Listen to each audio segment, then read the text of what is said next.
Alors, c'est intéressant de passer après Philippe parce que un peu d'ouverture et pas trop de salade à vendre. Et moi, je vais rester dans le vert à propos de salade, dans ce qu'on appelle le Green IT, le développement durable, etc.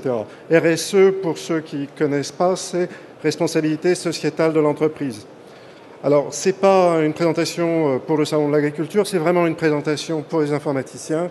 Et mon idée, c'est de partager avec vous les affinités qu'il y a entre les démarches RSE des entreprises aujourd'hui et l'open source. Et on verra qu'il y a une forte affinité, enfin, j'espère vous démontrer qu'il y a une forte affinité entre les objectifs des industriels aujourd'hui et des communautés open source depuis longtemps déjà. Déjà, quelques chiffres pour situer qui est Bull aujourd'hui, on n'y reviendra pas après. Donc, en quelques chiffres, à ces chiffres-là, il faut rajouter à peu près 1 millier d'employés et une centaine de millions d'euros avec l'acquisition d'Amesis, société spécialisée dans les systèmes critiques. Et aujourd'hui, notre excellente réputation mondiale est sur deux plots très, très bien identifiés, que sont le HPC et l'open source.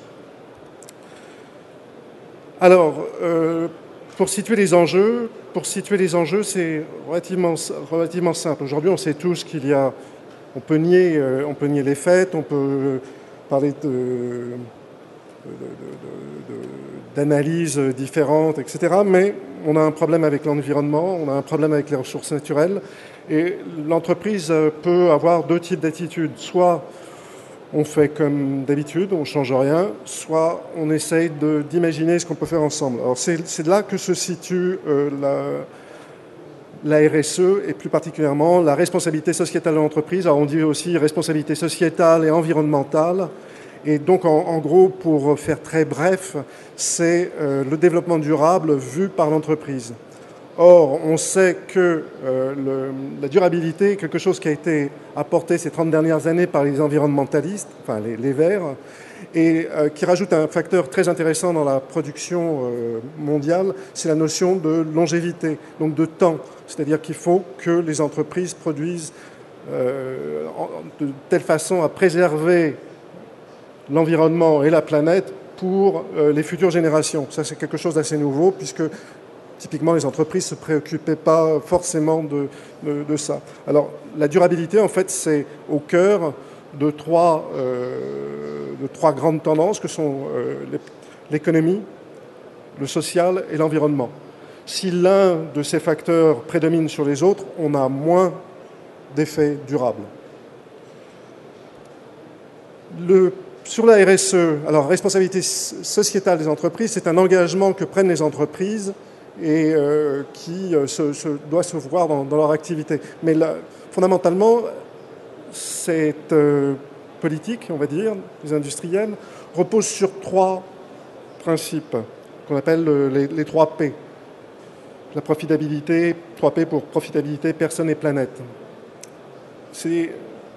La théorie veut que, en agissant sur chacun de ces P, on augmente la performance globale de l'entreprise, mais non seulement la performance globale de l'entreprise, mais si toutes les entreprises agissent dans le même sens, une performance globale mondiale à l'échelle de la planète. Donc profitabilité pour les entreprises, c'est relativement clair. Pour les personnes, c'est une meilleure éducation, un meilleur partage, une meilleure satisfaction des besoins. Et puis pour la planète, c'est les enjeux environnementaux. Alors quand j'ai Benjamin Bergeron, responsable de la stratégie RSE pour Bull, m'a présenté cet aspect, c'est très clairement ici que je me suis retrouvé face aux problématiques traitées par le monde du logiciel libre en général depuis des années. En fait, si on regarde bien les trois aspects, si on détaille les trois aspects, on voit que chacun d'eux est déjà traité par les communautés du logiciel libre. La profitabilité, quand on regarde une entreprise comme Red Hat, c'est très clair. On crée de la richesse, on crée même une grosse fortune. Bob Young peut s'acheter une équipe de football américain, donc sans aucun problème. Mais on crée dans un environnement, je dirais, compatible avec une éthique. Et on crée des emplois. On crée des emplois extrêmement qualifiés. Ce qui m'amène au deuxième aspect, c'est les personnes. C'est quand on crée dans cet environnement-là, on partage aussi nos recherches, le fruit de nos recherches, avec d'autres personnes. On facilite l'éducation, on facilite la dissémination de la science et des points de vue scientifiques.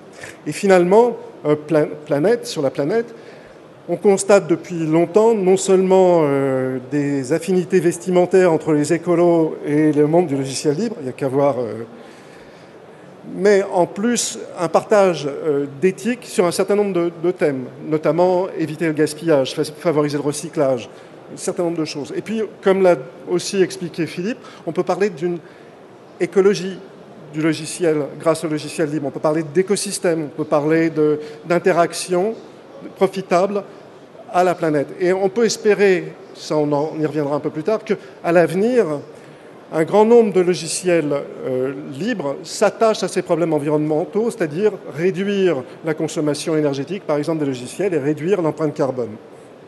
Donc vraiment, quand on regarde ces trois piliers sur lesquels repose la RSE et sur lesquels travaillent les entreprises aujourd'hui, je pense que là, il y a de fortes contributions à la fois des entreprises et du monde du logiciel libre qui permettront d'avoir une meilleure planète à l'avenir.